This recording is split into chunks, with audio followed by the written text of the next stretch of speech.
Back for round 3, avionics and oxygen, C90. Here's a picture of the dash, basically. And this one looks like it's 209 Juliet Golf, not our new hybrid 413. Pedostatic system, it's pretty simple. The co-pilot side powers the co-pilot's instruments. The pilot side is indicated on the pilot side, so you have some redundancy there. Alternate static source switch is located on the pilot side. Here's the pedostatic system diagram relative to the whole airplane. Here's the pilot's pedo, and it goes up to the pilot's airspeed indicator, co-pilot's pedo, co-pilot's airspeed indicator. So if one is looking wonky or looking like it's getting clogged, you have capability to use the other one there. It's a pretty rudimentary system. The standby flight instruments, not installed in 209 Juliet Golf, but we have vacuum powered standby attitude indicator, and then the turn indicator on both sides of the instrument panel, both the pilot and the co-pilot. These often do not agree with each other. For the EFIS, here's a picture of what the sitting in front of the pilot, and then just below that, the HSI. The aux power is located over here. Here's the dimmer switch, outer and inner for the top and the bottom. And then the main power is in between the two cockpits on the console at the forward end, just aft of the throttle levers, or power levers. For the autopilot, main panel on the pilot side of the lower console, and then all the different switches, buttons to set up your flight director going in for approaches and stuff. And then here's the power for the EFIS, main power. The autopilot disconnect switch, each of the pilots have one. It's on the outboard half of the yoke. You can actuate it or via the electric trim or via the red button. Electric button we talked about, the red button we talked about. Going to the first or the second will disconnect the autopilot. Or, like I like to do, I just mash the autopilot button in between the two pilots in order to turn that thing off.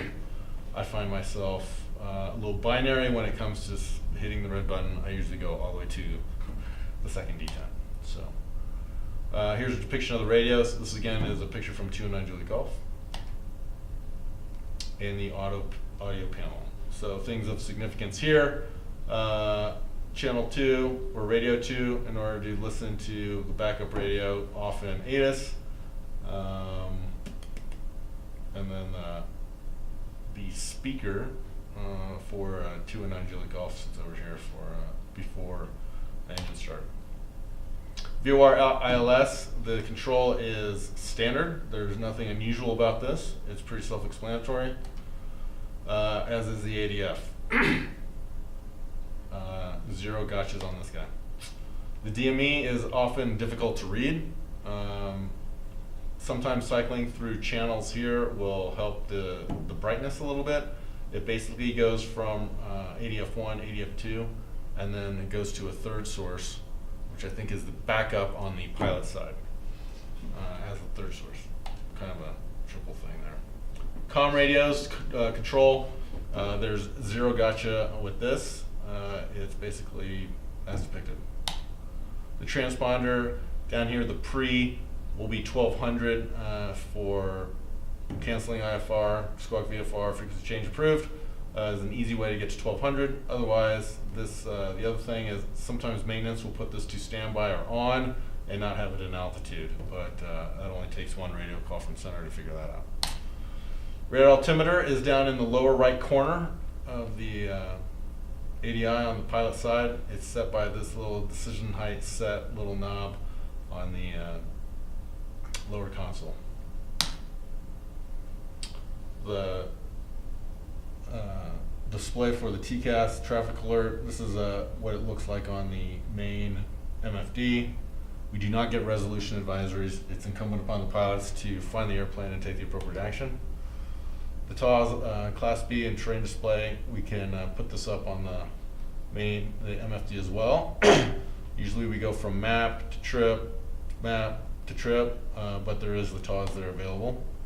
Here's kind of a little legend on what you're looking at. So if I go back up for a sec, page up, or actually page down. So this would be going into Aspen. So we have some high terrain, not as high terrain, terrain approximately at the same altitude, lower terrain, significantly lower terrain.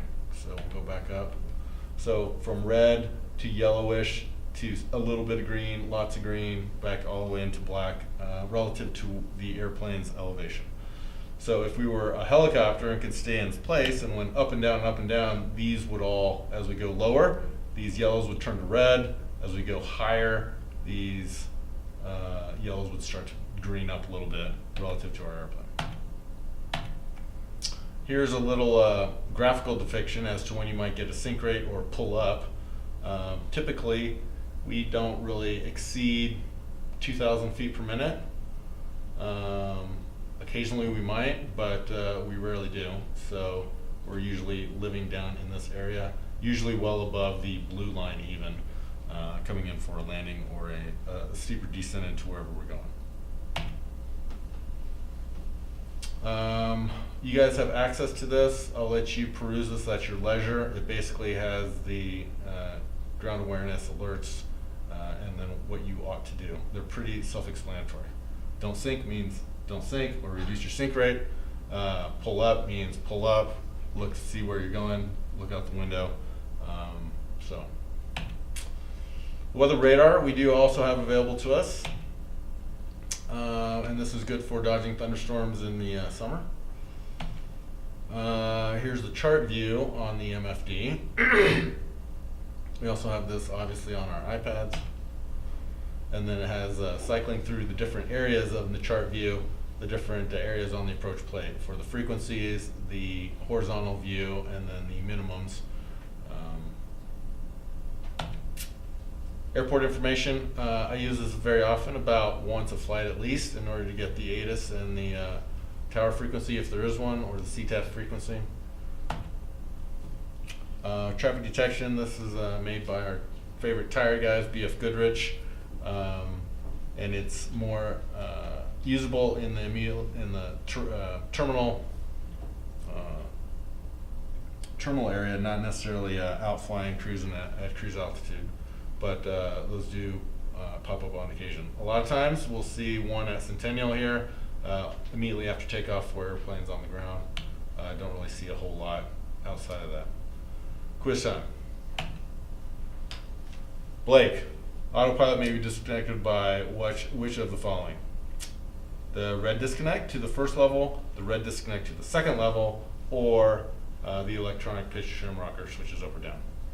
All of them. That's right. B, all the above. A, C, and D, not all the above. The MFD can display what? Weather, route of flight, airport, or all the above? All of them. That's right, all the above. Excellent. Are you filling out your thing right now? Excellent. Question number 3, which of the following is true of the standby flight instruments? Includes vacuum power to standby in 4368 or 413 Golf Alpha now. There isn't one in 219 Juliet Golf. And the turn and slip indicator on both sides in both planes. And the answer is D, all the above. Question 4, which is it for this section of the presentation. Which of the following is true of the avionics suite? 2 comm radios, 2 nav radios, 1 each DMA and IFF, or D, all the above. And of course the answer is D, all the above. Moving on to oxygen. We have a diluted demand for the crews, a manual plug-in for the passengers, the supply cylinders in the aft, fuselage, and then a push-pull knob on the cockpit overhead in order to get that whole system working. So it's number 1 on the before engine start checklist right here, overhead between the 2 pilots, low pressure lines going up to the pilots' crew masks and then throughout the cabin, and then high pressure going all the way back up to the gauge here. Here's where the supply cylinder lives, more of a bulbous cylinder than a typical cylinder. Normal operation, crew masks are on 100%. We have the quick dawn mask. The passengers are not plugged in until it's required. And flight with passengers limited to 250. Really haven't gone higher than that in the 90 in the last couple of years. Time of useful consciousness is 3 to 5 minutes up at 250. Here's the picture of the oxygen pull handle. This would be looking aft at the knob. Limitations, the pressure gauge, misspelled, co-pilot's right sub panel. Typically, we see about, 16 to 17, sometimes 1800. When it gets really hot, it gets down to around 12, 14-ish. For emergency, abnormal, if we get the altitude warning or loss of pressurization, quick oxygen mask on for the crew.